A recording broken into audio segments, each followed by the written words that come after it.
Welcome, everybody. I'm Dustin Kircher. I got my partners, Christian Agnolini and Ben Dreisler, here today. We are part of MHP Nation. We created this group to help everybody learn about the mobile home park and RV park space. You get to see us in our journey as we go from one park to thousands of parks or pads, let's just say. But we are here to bring on special guests that are going to share their knowledge in this industry and give us tips and tricks on how we can grow all together. So today we got an awesome guest. This is someone I've been looking forward to talking to. You know, it's cool. My partners get to talk to him, and I'm the last one, so I finally get to go in there, and I'm excited. But we got a special guest, Emma Norman, who is a lender in the mobile home park and RV park space. And we get to have her on and ask her what is going on in the lending world and her experience in this. So, Emma, we appreciate you coming in here. And again, we're super excited to have you in here. Thank you, Emma. Thank you. Thank you very much for having me. I work with Eastern Union. I'm part of the MHP division. Last year, they managed to close, and along with me, about $337 million, just focused in the MHP space and RV space. One of the newest asset types that we are including in that division as well is campgrounds. We're starting to work on that a little bit and get a better understanding of those. There's movement toward RV parks and campgrounds as well. So we're just trying to keep up. And meanwhile, I'm more of the crazy girl at Eastern Union who from the get-go wasn't bringing in anything but mobile home parks. Wow. Yes. And so instead of trying to mold me and make me fit into their model, they decided, let her do her thing. And so I'm grateful for that. That's awesome. Yeah. So how long have you been in the mobile home park space? So I've been with Eastern Union for a couple of years, but I was also a property manager for about 3 to 4 years on site. And presently I do have one mobile home park and I am the acting regional manager in that case. And that's my part of the partnership. Nice. So, yeah. That's awesome. How big is, how many pads is that? And how did that even come about? How did you go from thinking and lending on it to actually becoming an owner? Right. So I'll start with at the top. It's 37. It's only 37 pads. It's a smaller park. There's about 30 units on it. What happened was I have been very, very adamant about I should do this. I should totally do this. I get to see the other side and the people who are more rehearsed at it, right? And I'm like, oh, I could do that. I could start a fund. I could do something. I could partnership, So I got over the last 2 years of seeing these deals consistently, I was like, oh, I should do this. I should do this. And all of a sudden, and this is going to sound terrible, I was just approached, but I was thinking in my head, I can totally do this. Yep. So yes. So the right people found me because of, I guess, it's a bunch of things, right? You want to work with somebody you like. You want to work with somebody who has built out a reputation on integrity and honesty, and to a fault. And that's very much me. Yeah, so, nice. And they just kind of found me from different corners, and it's worked well as far as that goes. How about you guys? I mean, do you want to talk about your parks? I always want to talk about parks. Yeah. So I kind of a leading follow-up question to that is, so 37 is what you own, and then you have the lending side. So I can imagine you're seeing all kinds of different parks, and you have this, you have to underwrite them basically to the bank standards. So what is the smallest size park you've underwrote to the biggest size park that you've underwrote for lending? Right. So because we focus on $1 million and over, I tend to look between 30 pads on up. Okay. It's very competitive when you get into 100 sites, right? Mm-hmm. Not only for the investor themselves, but also on the lending end, that's very competitive as well. So I tend to stay in that sweet spot of 30 pads to 100 Okay. in acquisitions as well. So Nice. And are you finding people that are purchasing in that 30 to 100 mark newbies to the industry, or are they also experienced park owners? So I do have an array of newbies to very experienced. When I first started, I had no clue who anyone was. So I just approached everyone. I just called everyone and I just like messaged them. And I was like, we should talk. We should totally talk. And I was approaching people like Andrew Keel and like Brett Trees. And I was like, Yeah. what are you doing? And stuff like that. So I'm sorry, what was the original? So I have an array. I did manage to do some deals with big names as well as like people who have one or two parks who have ended up being great friends, and one of which I met him and he only had like 2 parks and was looking to refi, and within a year he was up to 30 parks. Wow. So yeah, he's a hustler. That's amazing. Yeah. And those are the people we want to talk to on the show to help everybody grow. It's Right. Exactly. Also, he grew in a short period of time. Mhm. So you have 2 aspects of investors, right? Yeah. You have the people that lenders absolutely love these 2 types of investors. They love the ones who are slow and steady, like are very, very meticulous. They, Mm-hmm. their due diligence is nice and steady, nice and flat, nothing, too scary for them to be an investor with you, a partner with you on the park, right? And those guys, maybe they have 3 parks over the last 20 years, but they're pristine, gorgeous. Yeah. Like lenders love people like that. They also love what we just talked about. The ones who within a year, they're up to 30 parks. They love those too. They love the hustlers too. Because they know they're going to get repeat business Mhm. often, right? So Really fast, right? Yes. Yeah. And that Exactly. pays the bills. And I mean, you Yep. guys are, the investors doing their due diligence, and then you guys have to do your own due diligence, right? To make sure that you're lending on the right parks. So Yes.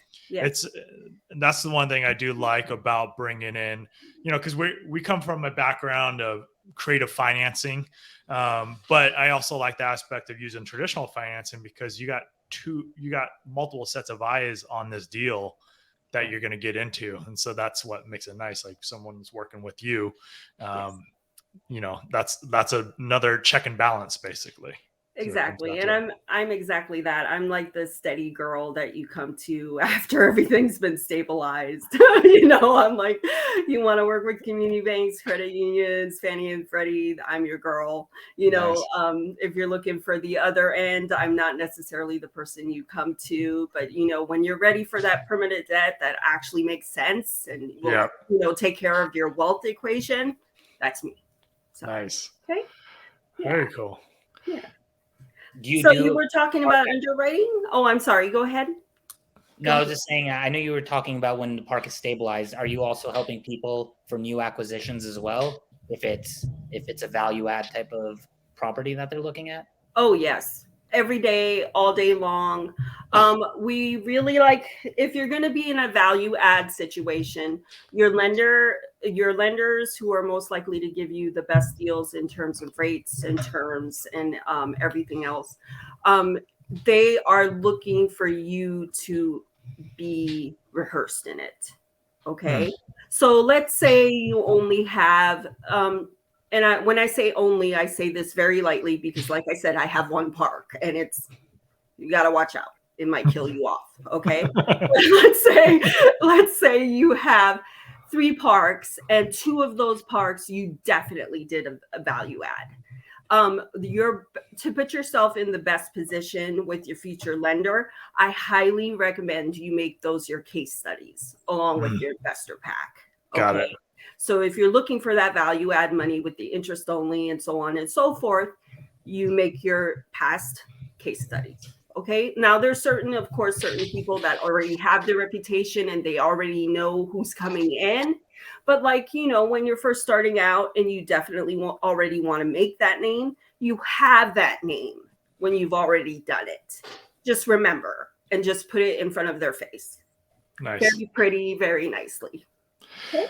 So would you say to starting off for someone that's trying to purchase their first mobile home park, to stick with something that's not much of a value add No. Oh, okay. heck no. Don't let anything stop you to where you want to go.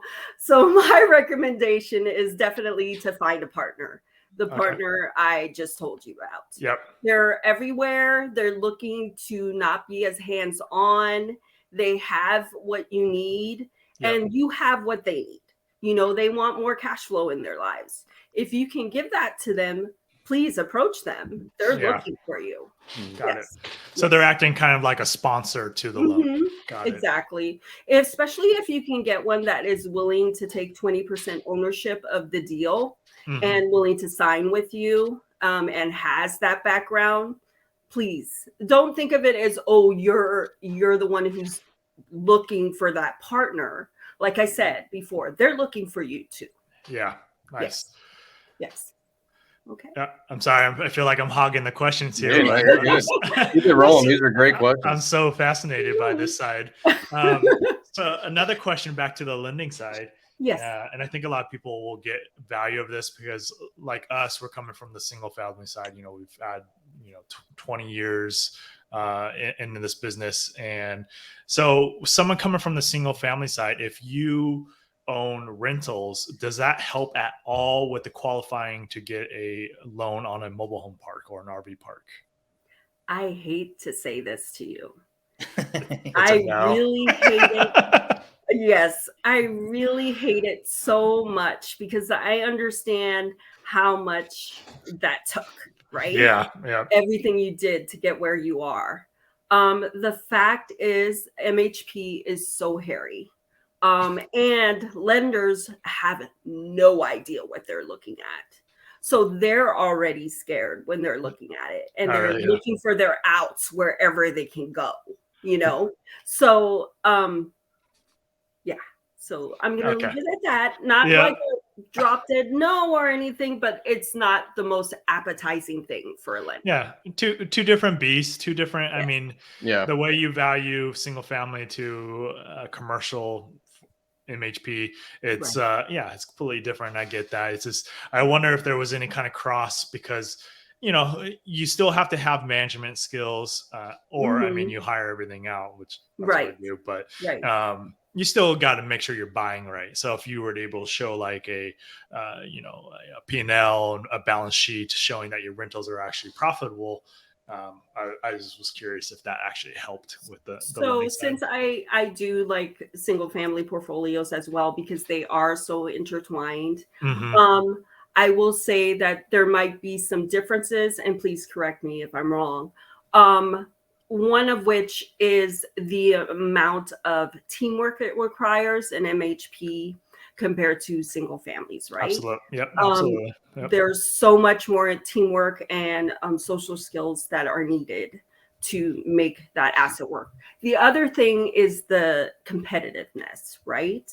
In that you are able to find contractors all day long on a single family. Because the asset itself only is basically based on lot rent, the asset itself has to draw in that contractor. And a lot of contractors don't want to even touch it sometimes because they know they're going to make that huge profit off of a single family. They know they're going to make that huge profit off of an apartment building. It's not as competitive. And this is where an MSA is huge. Your metro area is huge. So you can find that competitive contractor where they're bidding on your asset. So I might be wrong there, but that's what I have found as an investor in both classes. Because when I used to do single family as well, but I did purely speculation. So that was a totally different thing. Nice. Yeah. So one thing I picked up on, you said the MSA is very important, which we 100% agree to that. And so our buy box was within a certain range of cities and stuff like that, even on the single family side, but on the mobile home park and RV park we're looking at. So is there a limit to this or a minimum of population size of the population that you will not lend on in a mobile home park or RV park? So when I conveyed that story about the contractors are so important in the right MSA, I will say as a lender, a commercial broker, mortgage broker, I seem to be a miracle worker. I don't know how the heck that happened, but it did. So I've had deals where there were 800 people. I've had deals where there were 10,000 people. Yes. And so like, I don't know how they happen. I just like dig in and I have this rebellious nature, which I feel like if you're in this space, everybody does, right? Yeah. That you're willing to put up the fight to get what you want. Yep. And that's why I love this sector so much, where none of us obviously are looking for the easiest route. We're looking for the route that makes us passionate and happy where we are. So it's a different breed, Okay. Nice. Yeah. And then speaking of the unpleasant things, what has been, as a park owner and maybe as a lender too, what has been your biggest challenge for your personal park and in the lending space? So my biggest challenge on the personal park is not understanding churn as well as I would have liked. So that for me has been a really great learning experience. I saw it from the lending side and I didn't quite understand what that meant until I was in it. And all of a sudden, the ones who were on the rent roll were no longer on the rent roll, and I still had the value add component to tend to as well. So that has gotten me a little off kilter. And then also understanding time, right? That even though you have this pro forma and you will meet the metrics and you have to meet the metrics, there's all that time in between where you really don't know what's going to happen next, right? That uncertainty, that for me as an investor really got me. And then on the lending side, I guess, oh, wow. Yeah, I have quite a few horror stories. So like, I've been kind of like, I like to focus in Florida because that's like the hot spot, right? That's where all the heat is and everything else. And in the last 45 days, not so much.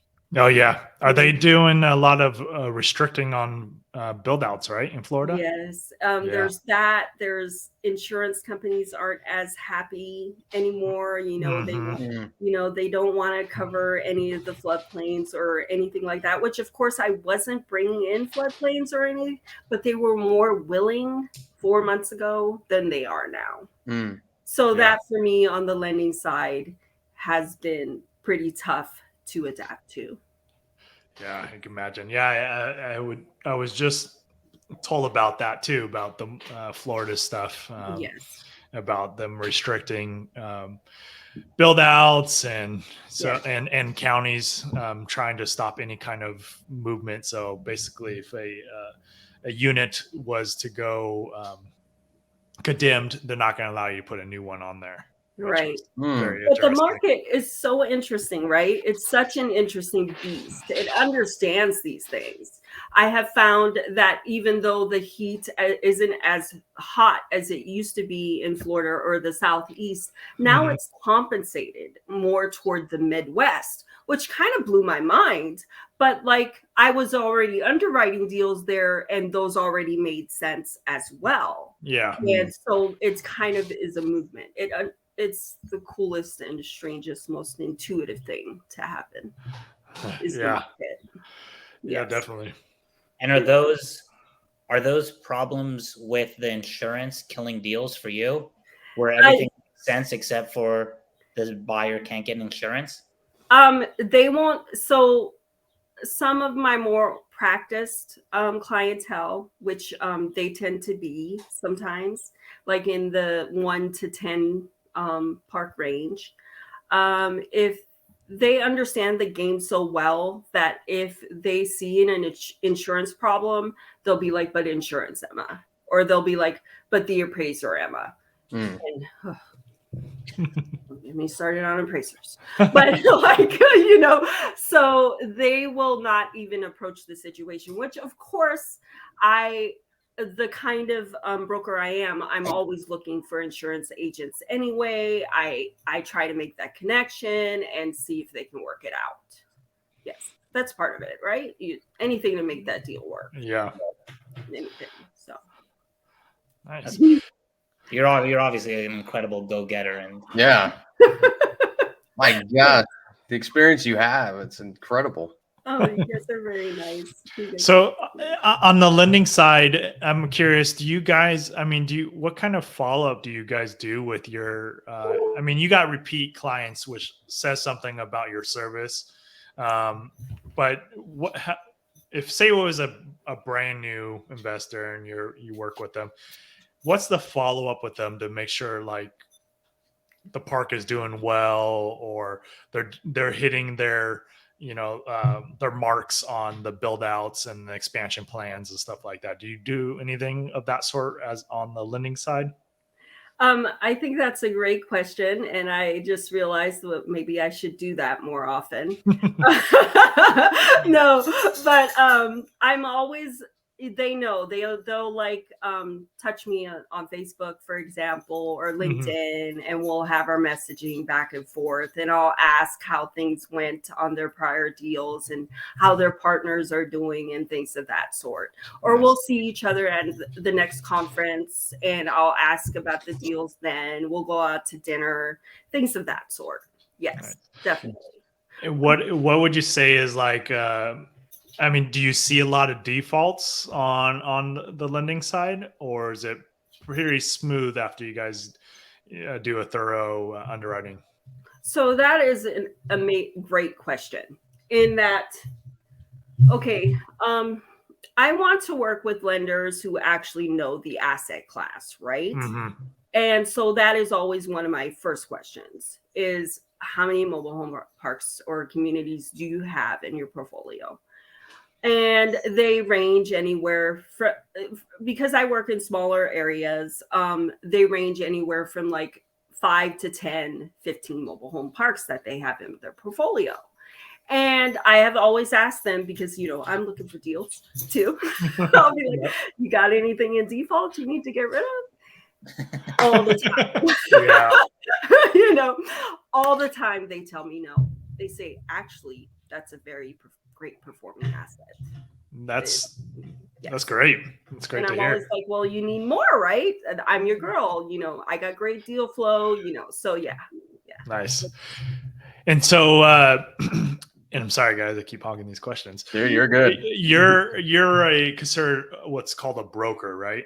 Yes. You shop out to multiple lending institutions that for the best loan that fits that your client's needs, right? Yes. That's awesome. And I mean, you're the type of person that everybody should be working with. I believe in, especially in this space, like there's so many different programs out there, and there's institutional lending. I forgot what it's called, table lenders, whatever. Maybe that's the wrong verbiage, but they stick to, like a Bank of America. They stick to their programs, but they have no clue what else is out there. And so you could be missing better opportunities or better programs if they worked with someone like you, right? Right. So my division is headed up by a commercial mortgage broker that has been in the business for over 20 years. Nice. Our CEO has been in the business for over 20 years. And so they are very rehearsed. And because I'm so niched, I'm very rehearsed as well. As far as, let's get straight to it, right? If you're a great, strong borrower in this space, you can expect a term sheet within 10 lenders. Okay. Nice. If you're first starting out, you can expect a term sheet at about 20 lenders to 30 lenders. Depending on the deal itself, sometimes for example, if you have a portfolio that is a huge value, has a huge value add component to it, and you're trying to buy it at a 3 cap, you're about 50 lenders. Okay. Don't get me wrong, that guy still has offers up the wazoo. Okay? Yeah. With his experience. Okay. So, and there's a lot of those. Okay. Yeah. Nice. And so, kind of to the terms and the stuff you're looking at, what would you say is if someone's underwriting a deal, like a new investor looking at a park, mobile home park, let's just say, because I know RV and mobile home are completely different. Say mobile home park, what is the kind of terms you say, basic terms you would tell a new investor to start underwriting? Like how much down will they need to come in with? What's kind of the interest rate? What is the balloon and all that stuff? What would you say those are? So, start on the top there. If you start underwriting at 7%, you're comfy right now. Please Okay. expect 7.5 to 7.775 if it's your first park and you don't have a partner on. Okay. That also, what affects that would be 70% LTV, Okay. which is 30% down. Yep. And as far as a balloon, which we would say term in commercial real estate, it would be 5 years, and I can get you 5 + 5, okay, all day long. And what does the 5 + 5 mean? That means 5 years fixed in the front, and 5 + 5 is a reset where you have the choice to stay with the lender that we have chosen for you, and it would be a variable. Nice. Or an arm for other understanding vernaculars as well. And so LTV and amortization would be about 20 to 30. Okay. Again, a lot of factors there. Depends. Yep. For instance, I'll give you an instance. In Illinois right now, because it gets such bad press, right? It gets terrible press. Yeah. The lenders there are hungry, really hungry, because there's less deal flow. Okay. So if you bring in a great asset, please make sure it's a great asset because the tenant base there is very educated. So be careful there. Yeah. As a future owner. Yeah. Bring in a great deal, you'll end up with some hungry lenders. Okay. Yep. Nice. That's great to know, and I think that's going to help out a lot of people. Listen to this, especially if they're newer, because that's the common question I feel like we get to is, how should I underwrite this? What should I look at? And with the underwriting and knowing the terms on the loan side is good to know, especially if it's your first park. So right, exactly. And I've gotten people who just have no parks or one park, much lower than that. And like I said, because of my experience, along with the experience of my department, that is most likely to happen for you too. So. Yeah, nice. And what are you seeing happening to your borrowers at the end of the 5-year term? So what's their exit at that point? Are they selling it or they're gaining refinancing it? So I haven't been on the lending side as long, right? But I know if some person is going to approach my client with a couple million more, they're going to sell. So, but it depends on the person who's holding the asset. If they're looking for that long-term hold, if they're looking for another chunk to get even more parks, it's just so customized according to my sponsor or client. Yeah. And I guess it really depends on what's going on in the economy at that time, where the rates are at. It doesn't make sense to hold it at a higher term or higher rate, or to let it go and use that. And yes, absolutely. So like when I first started a couple of years ago, the rates were at like 4, and we all thought that was terrible. Like terrible. Why would I ever refinance?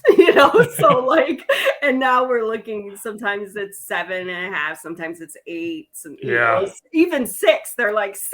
Why would I do that? So exactly to your point there. Nice. Exactly to you. And any difference on I'm sorry. Go ahead, Ben. I was just going to say, with the example you gave with the 70-30 and the interest rate and the 5 and 5, is that for a new acquisition or is that the permanent financing piece? And then for the permanent financing, are there longer options? Can somebody get a 20, 30-year fixed loan on an MHP park? Oh, okay. So acquisitions, definitely all day long. That does pertain to acquisitions as well as stabilizing their debt as well. It can be both. If you are looking for, the example I gave was in Illinois, they did get 80% LTV because the lenders there are hungry. Mhm. And eventually, I'm sure the Florida lenders will be hungry. You know, they're dealing with an influx, a huge overflow of deals, and if eventually that would dissipate as well. As far as looking for the ultimate debt, the best debt in the world, of course, you're going to go to Fannie and Freddie, right? Mhm. Where there's, if you're tier one, you are looking at 80% to 75% debt. You're looking at 30 years AM, you're looking at 10 years, maybe even sometimes 15-year terms. Yes. So Nice. it depends on the asset and the sponsor again. I feel like I give that disclaimer all the time just because it's true. So Yeah, exactly. true. So yeah. Okay. Anything else? Yeah, I actually had a question. So you commented on you came from property management Mhm. before, right? And then obviously you're in the lending space and you have your own part. So can you tell us a little bit more about like how you structured that and I guess how you're overseeing it? Are you self-managing it? Did you outsource that? What's your team look like? Okay, so we have 5 partners on that deal. One was is an acquisitions manager, is the best way to put it. Mhm. I am the regional manager component on that. Another brought in the capital, and he brought in the private investors. Another is taking over the software and will be streamlining things. Nice. And another is I think he's the silent man with all the money, but I'm not quite sure. So All not right. quite sure yet. So as far as outsourcing, I do have an on-site manager. She is phenomenal. Don't ask me her name because you will not have it. She is just excellent. I am so grateful for her every day. Yeah. So yes, that's how I've outsourced that. And we speak to each other a couple times a week. We Yeah. keep each other in line and let each other know what's going on. Nice. And how do you pay your on-site manager? Is it free rent? Is it free rent plus pay? How do you structure? So presently what we do, because and we're not in agreement with this, because of my experience in the MHP space Mhm. with so many different clients, I have so many different models that I'm trying to test, right? Got it. And one of which would, of course, was the free lot rent. However, she owns her own. Mm. So it Mhm. doesn't quite funnel out the same. Like, I understand when you're dealing with a POH and you have that leverage on the site manager, it's ideal in some situations. Yep. I am not in that situation. We have, she is protected as long as she works with us from rental increases, which are going to be hard and fast because Mhm. we did buy it under market value. So Yeah. she's protected from that, as well as she does make a little salary, just tiny little salary, which, she complains about all the time, but it is what it is. Yeah. You just All said right. hard and fast for the increase of rents. Does that mean you haven't yet bumped up the prices? Are you doing some deferred maintenance before you decide to actually increase those rents? Where are you in that kind of timeline from when you purchased, and when did you purchase it? Okay, so we purchased it at the end of 2022 because we wanted to take advantage of cost seg. That was the last year for the bonus depreciation. Yep. And we wanted to make sure at 100%, and we wanted to make sure we took advantage of that. As far as rental increases, we were immediate, 60 days into the asset was a $50 rental increase. Okay. Any new tenants I get, actually, they're going to end up paying another 100 over the tenants who have been there. So, and if I can push even farther, I will. Mhm. So now I'm looking. So we bought at 130 per spot, and now I'm looking for 300. Nice. Yeah. And so, kind of a two-part question is your park. It sounds like it might be more tenant-owned housing. Is that correct, or is it more park-owned housing? It's actually a mixture right now. I say a mixture, but really we have about 15 vacant units. And so those are all ours. Okay. So far, we only have one that's in an abandonment title process. Got it. But the rest, we do have titles on them. Okay. And as far as the actual units that are occupied, they are about a 50-50 flip. Okay. Split Of between the tenant owned and park in owned. the POH, yes. Okay. Yes. And so with the ones that were park owned, I guess with any of them, did you have any kind of pushback? How did you handle the rate increase within 60 days of purchasing? So, this is the life, right? You get pushback every day. If you don't want no pushback, get out of the business, get out of the kitchen. Exactly. So Yep. like you just This isn't passive income. No, it's not. It's not. So push back every day. You just kind of handle it as best as you can. You try to make them focus on other things that is more productive and constructive, not only for yourself, but them as well. You try to motivate them properly. Yeah. Nice. Yeah. Is there a preference? Is there a preference there between tenant owned and park owned? And is there a plan like for the 15 that are vacant? Are you going to make it a point to make those all like rent to own, or like what's your guys' kind of overall philosophy and strategy? So I love that you brought that up because everybody comes in with the map, right? But then there's the terrain. There, and you're there, you're on ground, and you're That's an amazing analogy. I love that. So we had intended to turn this. One partner wanted it all POH. The rest of us want it all TOH because we're obsessed with the passive, hands-off model. But we should listen. That's why you have partners, right? And he understood his market. It is leaning more toward POH, and we are open to rent to own now. Whereas we started with the TOH model in mind. Yes, experience isn't guiding it the same way as we had hoped in that sense. So your willingness to adapt to market is always, if you're the first one to adapt, you're the first one to succeed in that phase of things, right? Yeah. Yeah. Are those 17 vacant units, do they need rehab? Or You got somebody for me?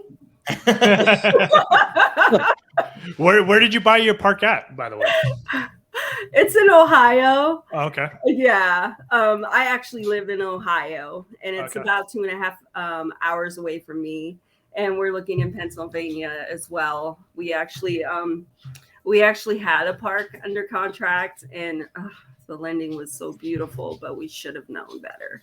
It was so beautiful. Yeah. So we're park didn't go ahead. The park didn't stand up to what the seller was telling you guys. Yeah, that happens a lot. That's a shocker. Yeah, huge shocker, right? Yeah. Huge shocker. So we're trying to negotiate with them. We're actually trying to look for some carrybacks over the actual EMV, which I'm uncomfortable with, but fortunately my partners are smarter than I am, so I'm just gonna hook on and go for the ride. So go with that. That's the goal, right? Is partner up with people smarter than you. That's why I'm with these guys right here. So, Yes. Clarification with that carryback, when you said that you're saying that they're offering a price for the property that's over market value in exchange for terms. Yes. Is that what you were referring to? That's correct. I'm so sorry. I've been out of that phrasing, but like, right? That's exactly what's happening. We're trading terms for their price. We're looking to get a small carryback on the homes and a small carryback on the actual land itself. Okay. Yes. Okay. Yeah. Nice. Yeah. Yeah, I would love to hear about your guys. I know this is supposed to be about me and everything, but I can't wait to hear about deals. So, well, what would you say starting off? What would you have done differently, like getting into this space? Would you got into it sooner? Would you done different things differently? What would you have done? So we always hear this. I know you've heard it many times, and I know everybody in this space who's like about it every day, all day long. But it's absolutely 100% sure I should have scaled. I should have bought bigger. I should have understood that that churn isn't a word, that asset needs to produce that income and that cash flow. I should have scaled. And now that's something we are looking into doing. Yes. Got it. Yeah. That's interesting. Yeah, and that kind of was another question I was thinking about was like, what are you kind of answered it though, but what is the, like, say the top 3 things that you see people missing when they send you a deal that turns out this isn't a deal? What are you looking at, or what have you seen from other investors? So, of course, there's the valuation, which I feel like without people realizing actually gets in the way. They should, if they're looking for debt, they should be looking at debt. What I see is people get caught up in the value instead of the debt itself. That not having a reasonable mindset when you're walking into looking into debt will lose a deal every time, right? It's hard for people to understand that. I understand that cap rates are important in valuation, but what you're looking for is that valuation to go below the DSCR. That's ace in the hole. It does not happen often. Yeah. It doesn't happen often. But if you're astute enough and patient enough, it can happen. I just actually could not believe it. Just saw a deal this week that actually did it. And I advise my clients, I'm like, this is what you want. This is what you want. Yeah. So okay. So that's one of the things is valuation. The other thing that will lose you a deal in a heartbeat is not being responsive to the lender's requests. I understand that sometimes you didn't see that paperwork coming. And as far as I'm concerned, I'm going to try to guide you as much as possible. But lack of responsiveness in just like in partnerships and your relationships in life, communication key. Yes, it's going to kill that off. The third thing is I don't know how to say this without, like, I have to step around it for a minute. This isn't a family show, so you can say whatever you want. Because it's like, I gotta watch out here. The financial advice given by professionals. Okay. Be more open to finding your own answers, and also have proof when you're finding those answers, and know how to present in a way to where it will sway that partnership in your favor. Okay. Nice. I love those answers. That's awesome. I appreciate it.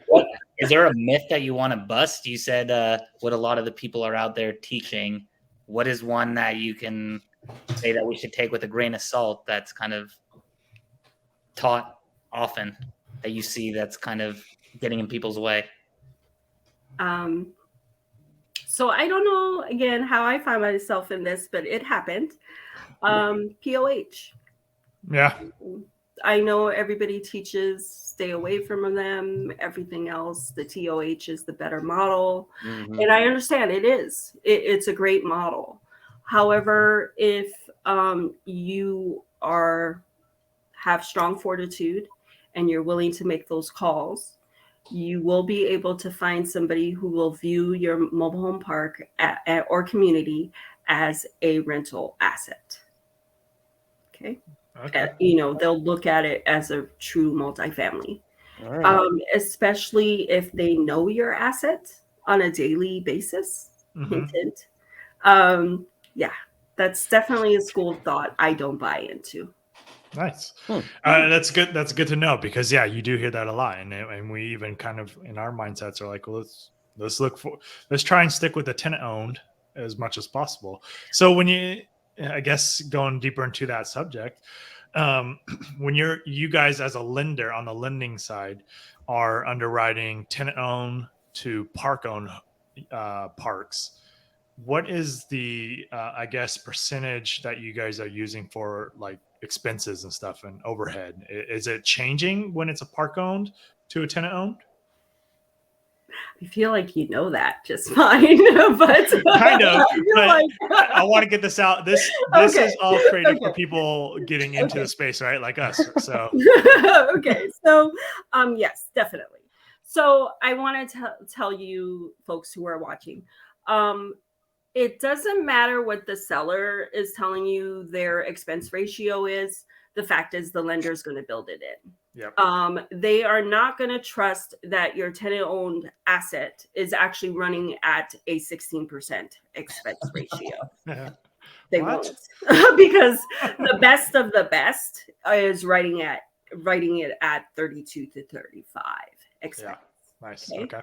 So as a person who's first coming into this asset class, 40% is a very good number to start with.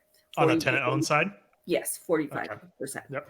On a POH side, again, factoring in that you're probably haven't been in this space as long, 55%. Okay. That's Yeah. good to know. That's see, I did learn something. I didn't know that answer.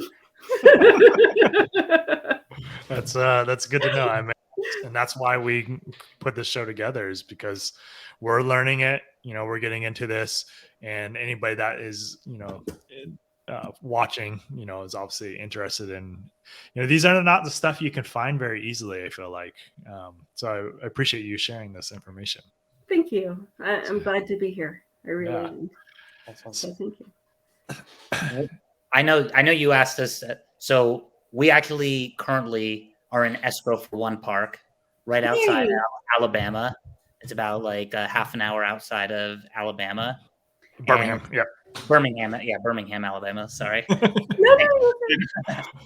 And it's an interesting because it's more of it has teeny homes on it and RV spaces. So it's almost like a teeny home community and RV space kind of mix. And it's going to be right now it's about 15, 16 spaces, but we can maybe expand it another 10 or 20 spaces. The question is this is not a typical mobile home park. It's not a typical RV park.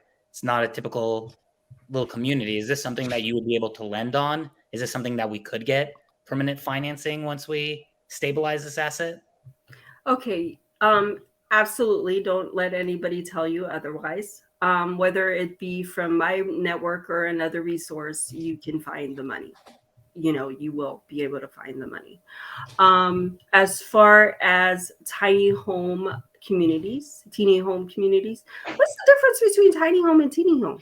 Same thing. I think it's just the way people say it. Okay.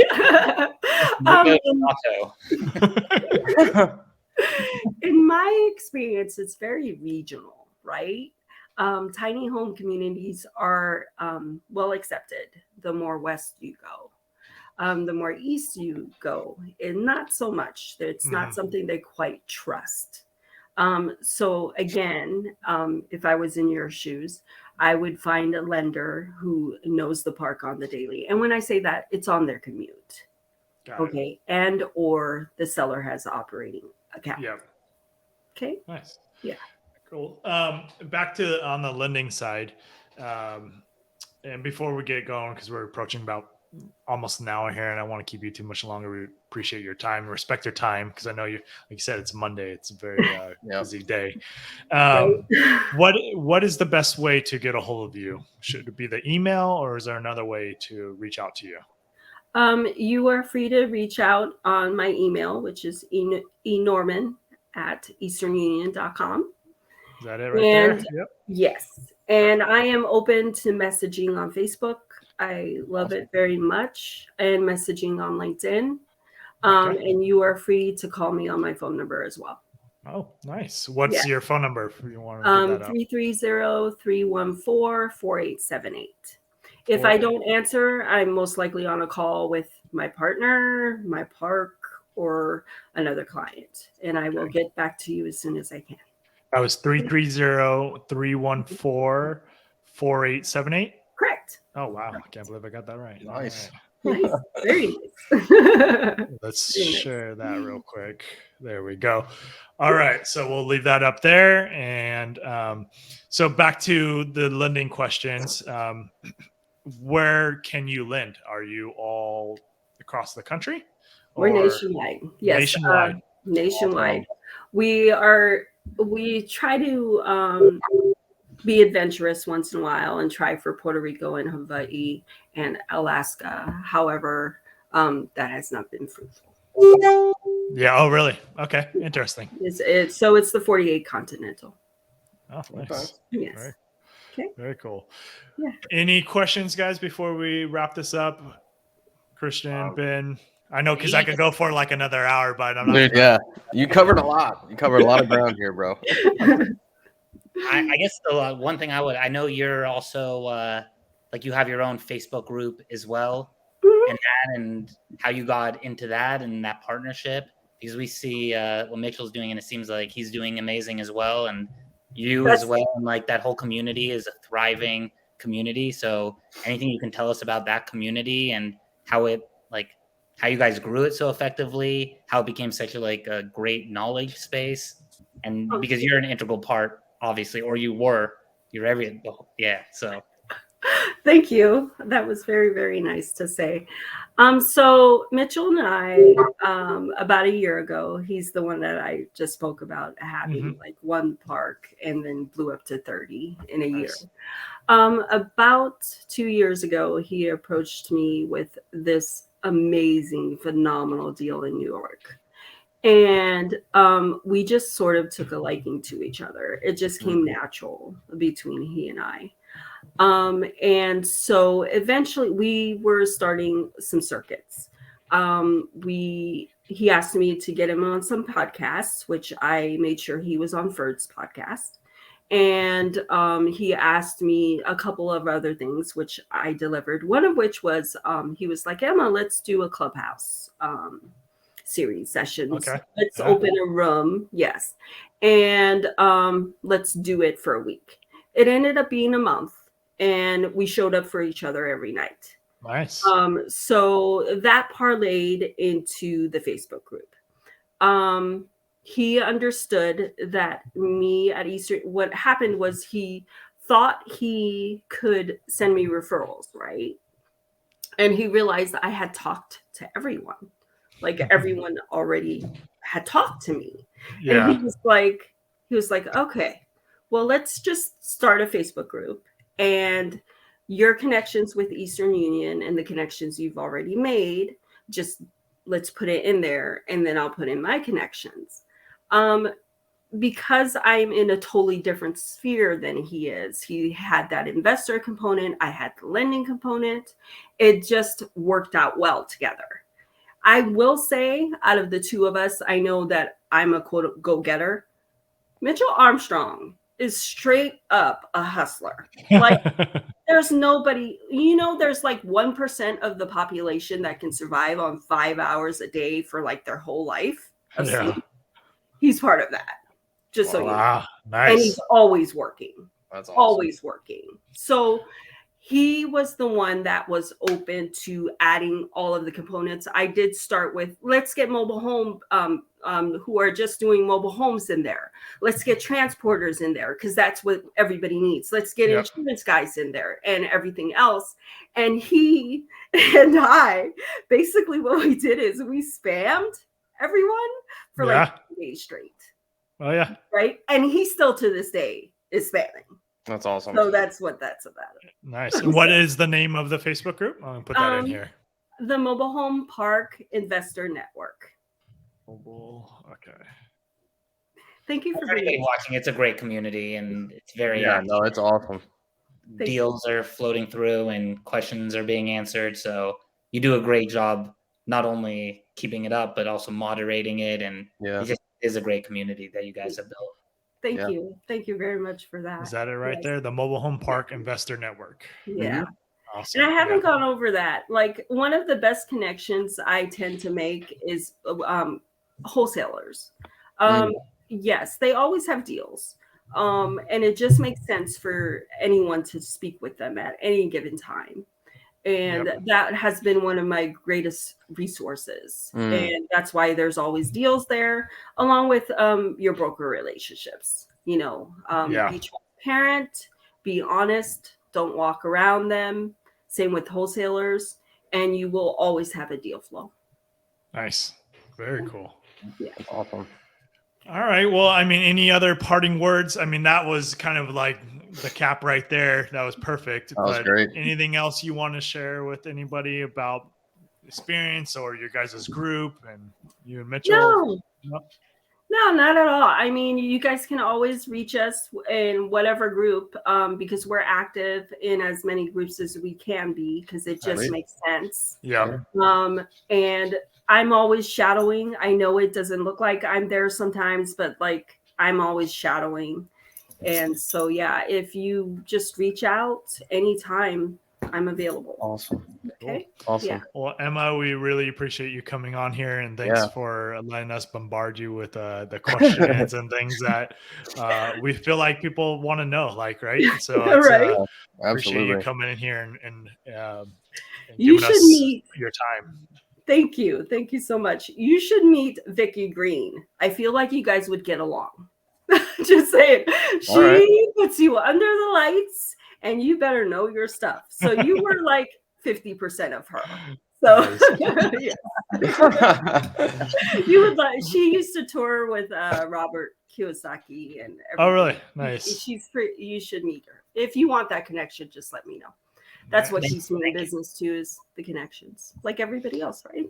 That's awesome. Yeah.